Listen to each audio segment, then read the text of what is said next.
Alors, vous avez entendu 3 diagnostics et nos intervenants, non seulement sont des très bons observateurs capables d'identifier les risques, mais c'est là où on va arriver dans la deuxième partie, et tout à fait intéressante, ils sont également capables, et ils vont nous le montrer, de faire des propositions d'amélioration pour maîtriser ces risques. Et là, c'est là où ça devient tout à fait encore plus intéressant, c'est de dégager des pistes. Alors, avant de leur donner la parole dans le même ordre, je rappelle que vous pouvez leur poser des questions par écrit. Ces questions arriveront à la table des questions. Je pense qu'il y en a déjà un certain nombre qui sont arrivés, mais n'hésitez pas à les poser de façon à ce qu'on puisse avoir une bonne synthèse pour répondre aux questions. Donc, je vais reprendre dans le même ordre, en commençant par le général Desportes. Général, dans votre livre, dans vos réflexions, vous avez été au-delà du diagnostic, vous avez un certain nombre de pistes, de fondamentaux qui peuvent améliorer les choses, sachant que dans le domaine des risques, on sait bien, nous sommes tous bien placés pour savoir qu'il n'y a jamais de certitude et qu'il n'y a jamais une assurance tout risque qui permet d'être sûr de pouvoir atteindre les objectifs. Oui, vous avez raison. Je crois que la première certitude, vous l'avez dit, la première certitude, c'est l'incertitude. Le monde stratégique, le monde de l'action est un monde d'incertitude. Alors, moi, j'ai évidemment beaucoup réfléchi à la façon de produire de l'efficacité, et au bout de mes réflexions, je me suis rendu compte qu'il y avait un lien extrêmement fort entre les caractéristiques du monde stratégique, entre les techniques de prise de décision et puis les techniques de management. C'est-à-dire qu'on ne gère bien cette incertitude que si on comprend que tout ça est parfaitement lié et qu'on ne manage d'une certaine manière que parce qu'on a décidé d'une certaine manière et on décide d'une certaine manière que parce que le monde stratégique a un certain nombre de dimensions dont je ne parlerai pas parce que je n'ai pas le temps. Mais il y a un lien extrêmement fort et c'est ça qui donne son sens, et quand on a compris ça, alors on peut comprendre comment on peut gérer cette incertitude. Alors quelques pistes. Comment faire face à l'incertitude? Quelques pistes. La première piste, c'est la modestie. C'est la modestie. C'est-à-dire, je crois qu'il faut savoir se faire stoïcien et faire sienne la philosophie d'Épictète qui nous dit: il faut distinguer ce qui dépend de moi et ce qui n'en dépend pas. L'ordre du monde ne dépend pas de moi. Ce qui dépend de moi, c'est mon attitude devant cet ordre du monde. Je dois admettre le monde tel qu'il est et savoir qu'il y a un délibéré, ce que je vais vouloir faire, qui est l'effet de ma volonté, et puis il y a l'émergent qui, lui, est l'effet de l'ordre du monde. Et donc, mon job de décideur dans l'incertitude, c'est de conjuguer toujours au mieux ce délibéré et cet émergent. Mais ce n'est jamais courir après une ambition toujours vaine de ramener la réalité sur le plan préconçu. C'est-à-dire que le chef lucide dans l'incertitude, il est à la fois ambitieux et humble. Il anticipe et il accepte. C'est-à-dire que c'est un volontaire raisonné. Il doit savoir faire preuve de leadership, mais il doit savoir aussi lâcher prise autant que nécessaire lorsqu'il a la sagesse de reconnaître qu'il n'a justement pas prise. Modestie. Deuxième idée qui me paraît tout à fait importante, c'est une vieille idée de sociologie et d'économie qu'avance Herbert Simon, qui est l'idée de rationalité limitée. Dans le monde stratégique, la rationalité de tous les décideurs est limitée. Pourquoi? Pour 4 raisons, pour faire simple. La première, c'est ce que j'appellerais les impossibles. Il y a des choses que nous ne savons pas voir. Parce que notre culture, parce que notre expérience, parce que notre histoire, etc., font que notre cerveau n'éclaire qu'une partie de la réalité et que nous n'allons pas chercher des solutions en dehors de cette partie de la réalité que nous éclairons. Donc nous ne pourrons pas imaginer toutes les solutions. D'où l'importance d'ailleurs d'avoir autour de nous des gens de cultures diverses, d'avoir de ces éclaireurs de trous noirs qui vont nous permettre de voir ce que nos propres lampadaires ne savent pas éclairer. Donc ce monde des impossibles, ce monde des trous noirs. La deuxième chose, je l'ai dit tout à l'heure, nous ne pouvons pas connaître toutes les variables, mais encore plus que ça, nous ne pouvons pas connaître toutes les interactions entre toutes les variables. C'est absolument impossible. La troisième raison, c'est que nous n'avons jamais le temps d'imaginer toutes les solutions de A à Z. Le temps matériel manque. Et puis la quatrième raison, c'est que nous ne pourrons pas étudier les conséquences d'ordre N de chacune des solutions que nous aurons étudiées. Donc nous sommes dans dans une ambiance de rationalité limitée, et au fond, toutes nos décisions vont venir de notre intuition. Et donc, il nous faut travailler l'intuition. Et ce que je constate dans les écoles de management que je fréquente, c'est qu'on travaille beaucoup sur la rationalité et très peu sur l'intuition, alors que toutes les décisions sont par construction intuitive. Alors, ça nous amène à trois idées. La première idée, c'est que le propre même d'une décision est d'être imparfaite. Nous devons donc être humbles dans le processus décisionnel. Et nous devons être libres par rapport à nos décisions et ne pas nous laisser emprisonner par rapport à nos propres décisions, ce qui est évidemment difficile. Deuxième idée, il ne faut pas chercher la meilleure solution. Il n'y a pas de meilleure solution. C'est une démarche dispendieuse, c'est une démarche longue, c'est une démarche vaine. Mais il va falloir rechercher la solution la moins insatisfaisante. Et ça, c'est quelque chose qui est tout à fait au cœur de nos réflexions militaires. La troisième idée, c'est qu'il faut bien comprendre que la vraie responsabilité du décideur n'est pas de multiplier les décisions, mais au contraire, de créer les conditions humaines et matérielles de l'adaptation permanente des décisions à l'évolution des circonstances que nous ne pouvons pas maîtriser. Alors, les conditions matérielles, je ne vais pas en parler, pas le temps, je vais parler un peu de la création des conditions humaines parce que c'est le plus important. Je crois que le rôle du chef, donc, n'est pas de décider. Le rôle du chef, c'est de décider, par exception, et d'accompagner et de soutenir les initiatives des collaborateurs qui sont proches du terrain.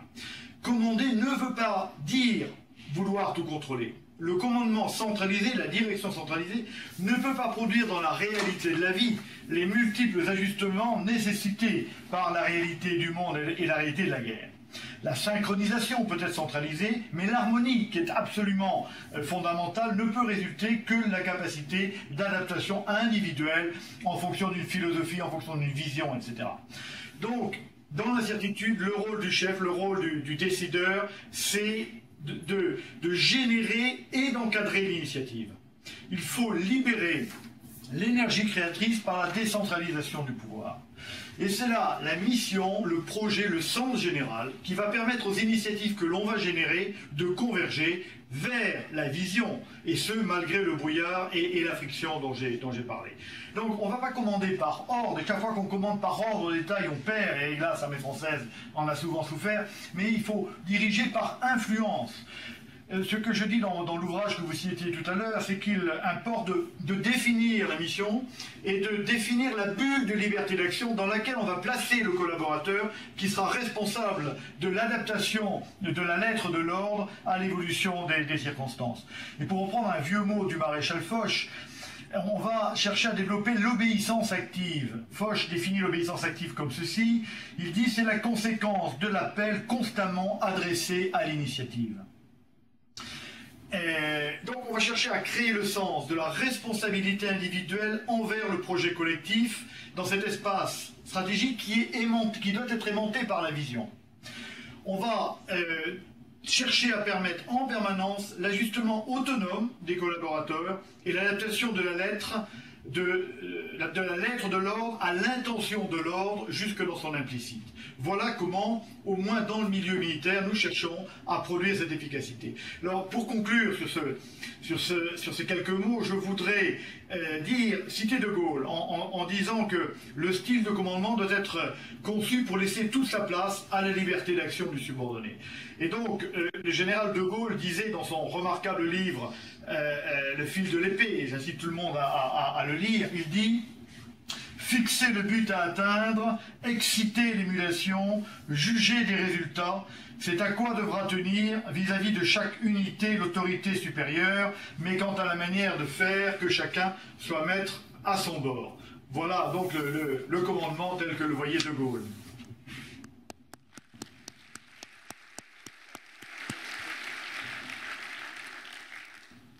Cécile Maisonneuve, maintenant, dans votre domaine, vous avez fait des propositions, dans le cadre notamment de la Commission des Affaires étrangères, mais depuis, vous suivez très attentivement ce qui se passe dans les États membres, au niveau de Bruxelles, et vous avez une opinion, vous êtes toujours en avance, donc on est très heureux de vous écouter sur des pistes de solutions.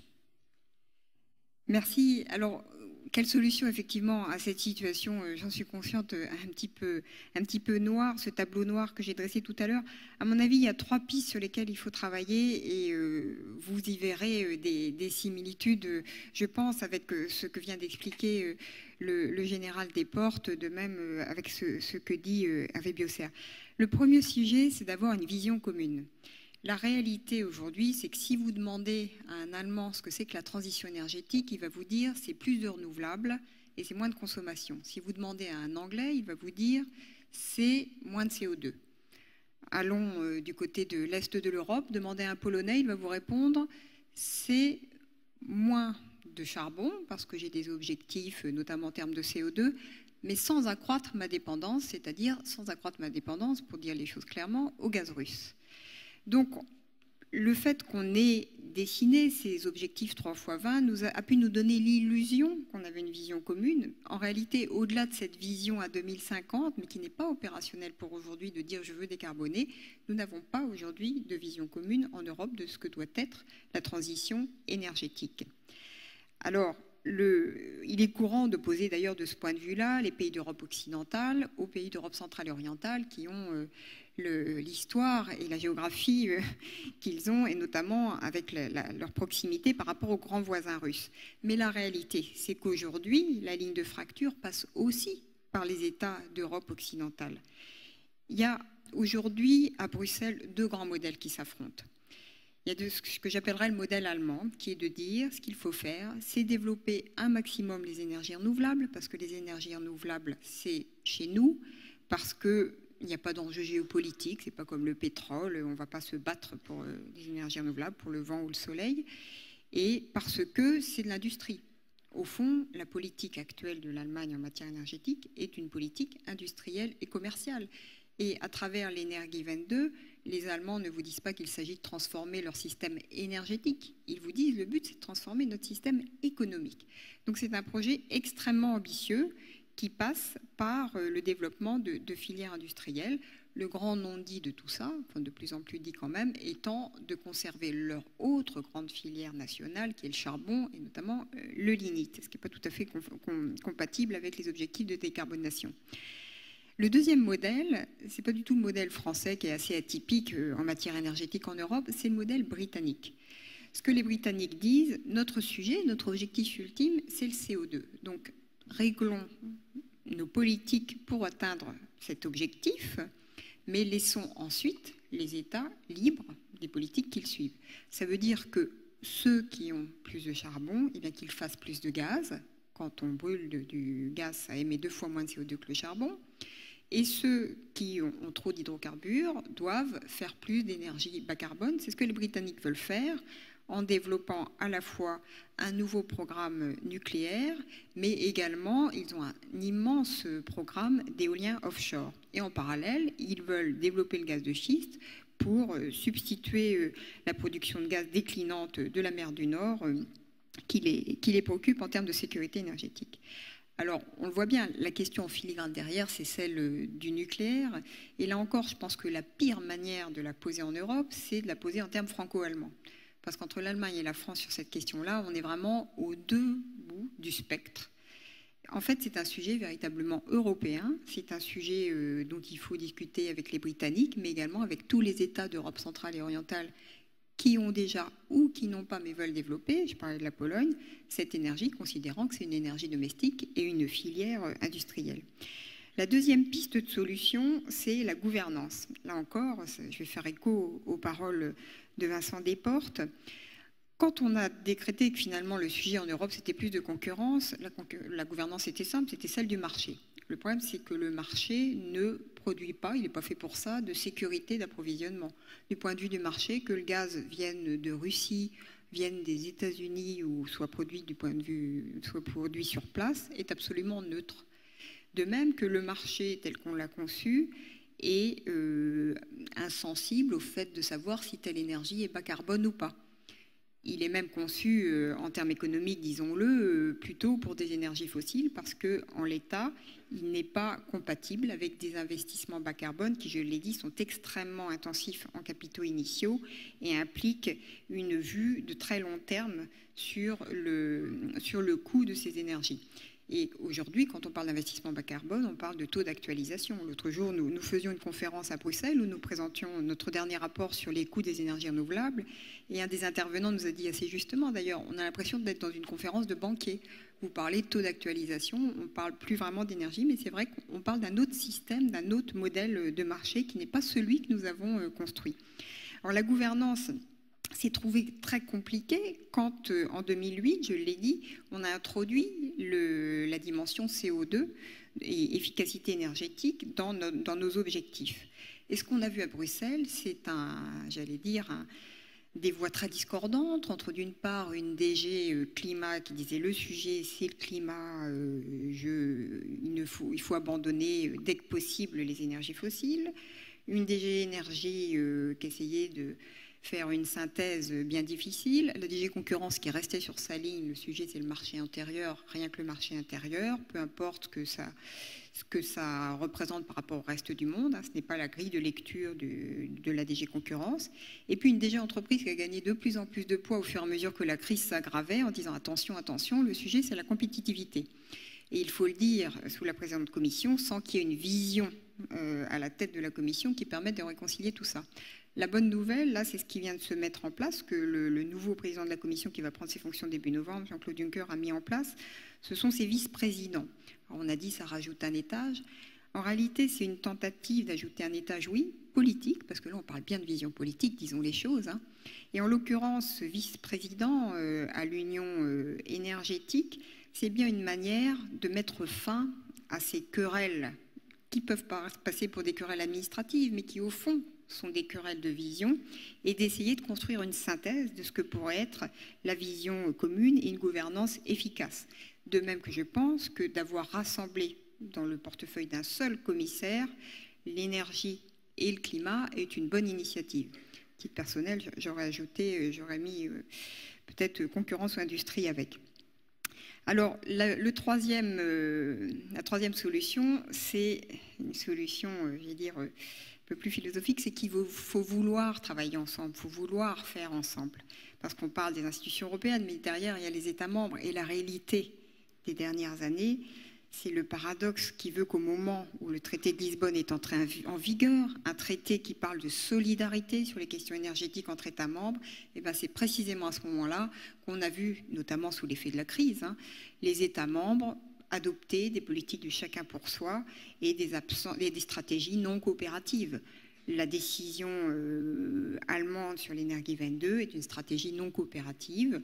Je décide de développer les renouvelables très fortement, d'arrêter le nucléaire, et je fais ça parce que j'ai des voisins et parce que mes voisins ne font pas pareil, ce qui fait que je peux exporter mes surplus d'électricité quand il y a beaucoup de vent, beaucoup de soleil, et je peux à l'inverse importer.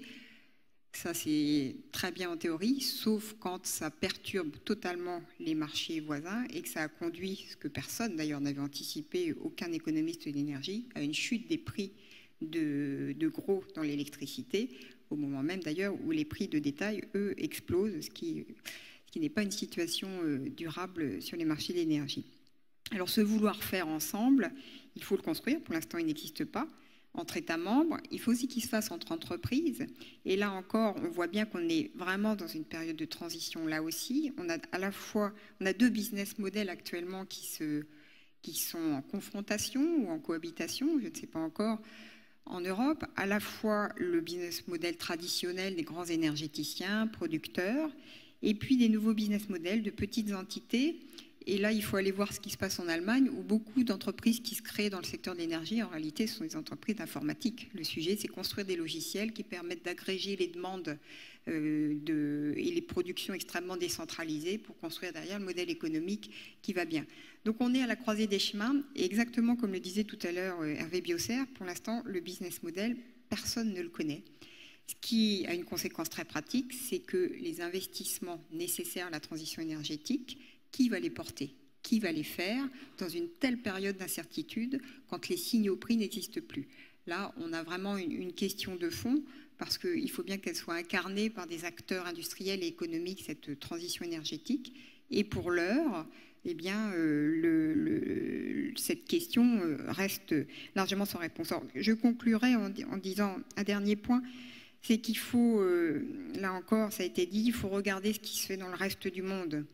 On a un débat en France plus ou moins de bonne foi sur la question des gaz de schiste, mais ce qui se passe aux États-Unis n'est pas un phénomène ponctuel, c'est un phénomène extrêmement dynamique, avec des innovations dans l'innovation, et on va voir ce phénomène se développer encore plus, comme je le disais tout à l'heure, puisque ça devient une révolution pétrolière.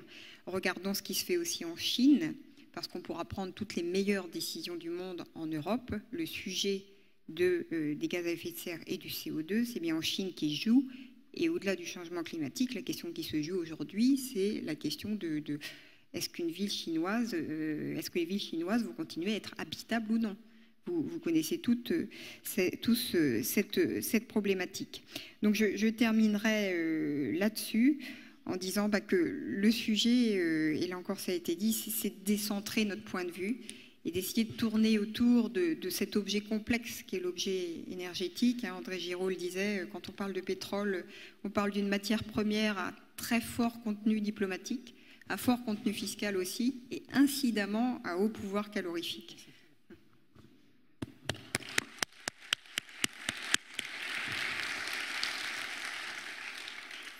Bien, Hervé Paussière, vous n'êtes pas uniquement dans la réflexion, vous êtes aussi dans l'action. Oui, donc merci. Donc, je vais vous dire en quelques mots, très modestement, ce que Centrale a fait dans la première époque que j'ai découverte, puisque dans la nouvelle période, qui pour moi donc est marquée par l'essor extraordinaire du numérique, elle est à écrire.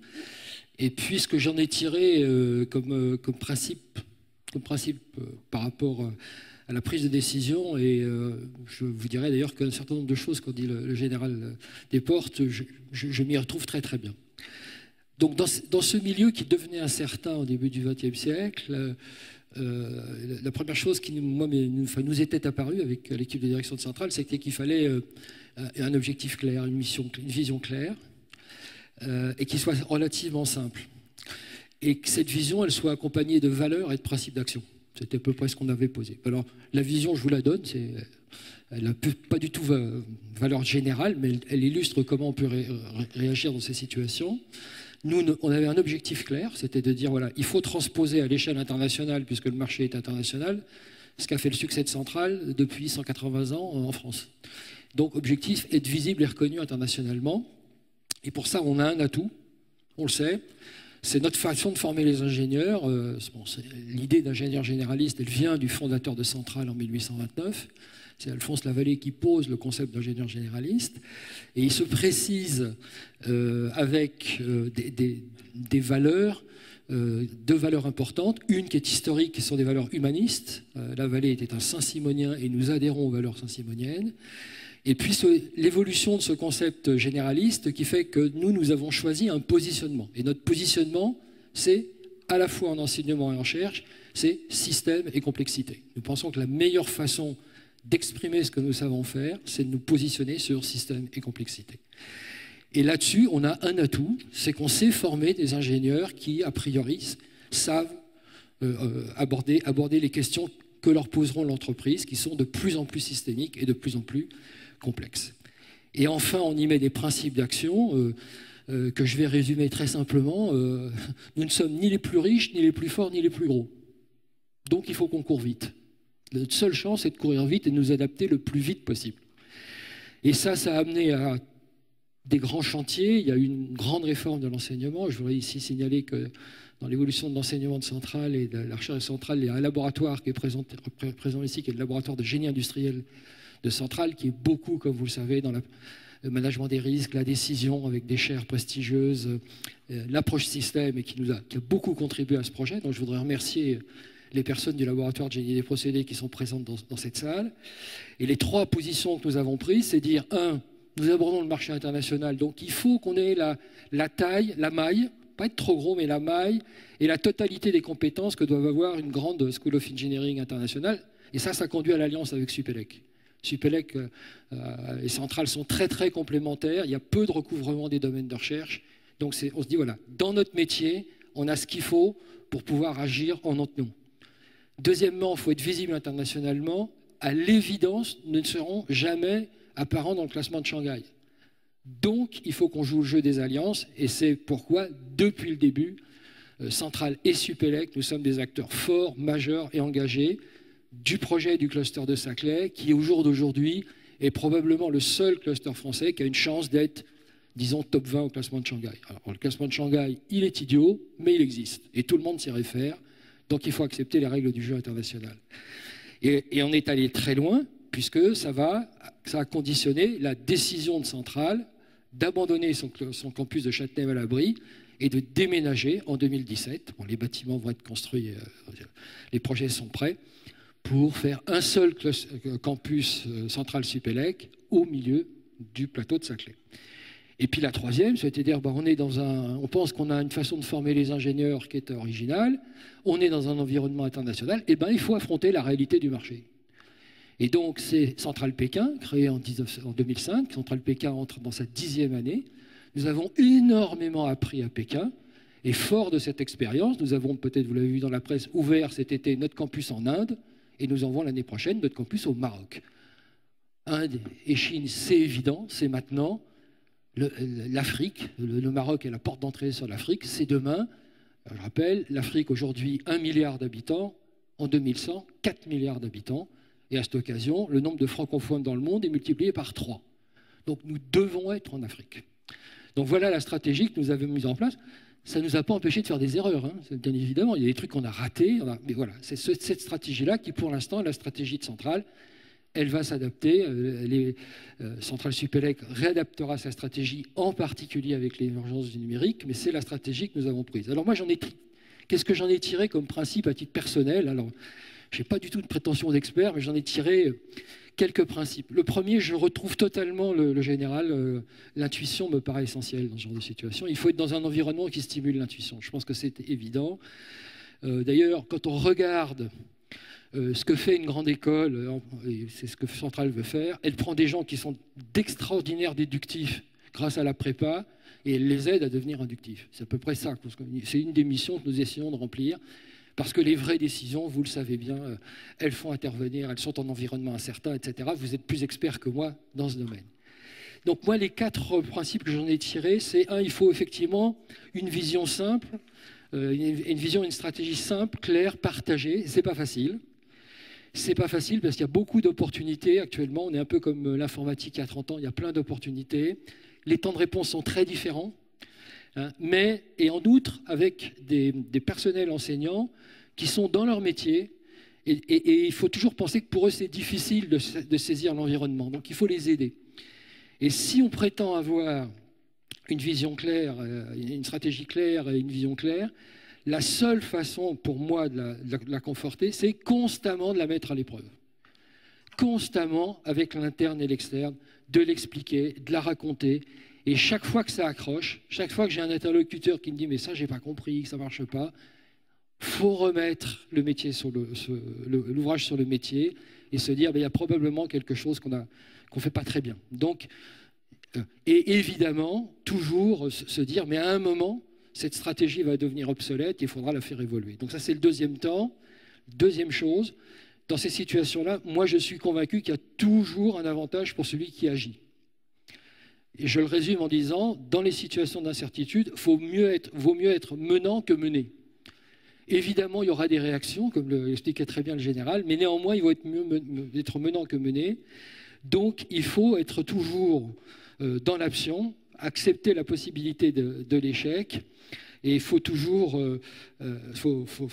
avoir le souci d'évaluer les opportunités, de faire, de constater, et se souvenir qu'on a toujours la possibilité, ça c'est un intérêt de notre métier, on a quand même des temps de cycle qui nous permettent d'expérimenter. Donc ne pas hésiter à expérimenter quelque chose, puis si ça ne marche pas, on arrête, mais expérimenter.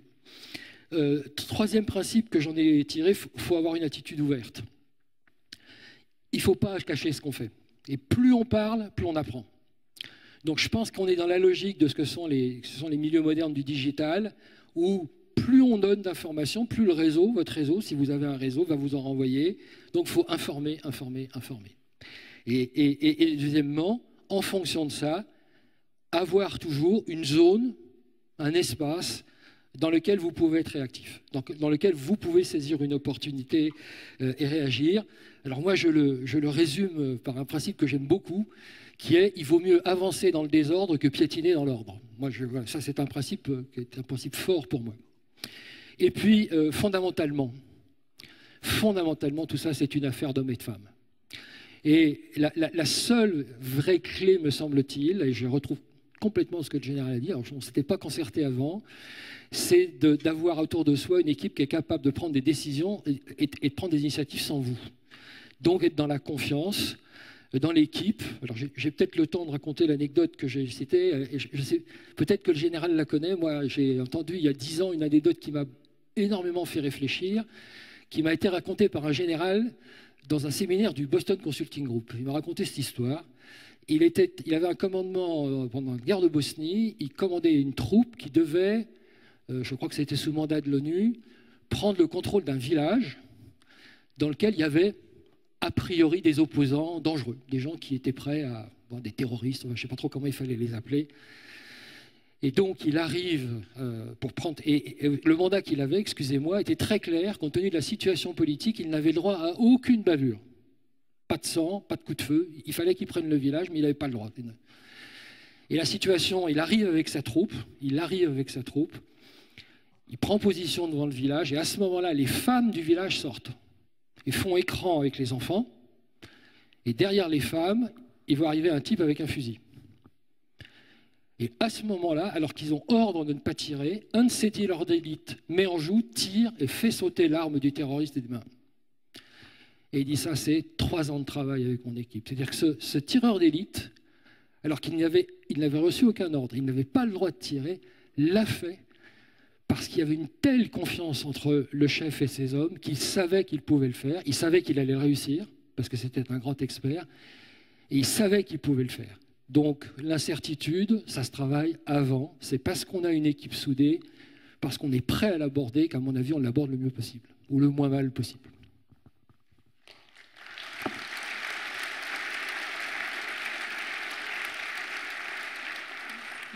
Merci. Tout de suite, une réaction du général Desportes, peut-être par rapport à cette anecdote. Non, je ne connaissais pas cette anecdote, mais elle se répète 100 fois. C'est-à-dire que les armées font ça. Pendant 5% de notre temps, on fait la guerre, et pendant 95% du temps, on crée de la confiance et on génère une capacité d'initiative individuelle. Voilà ce qu'on fait, et c'est tout à fait un exemple probant de ce comportement.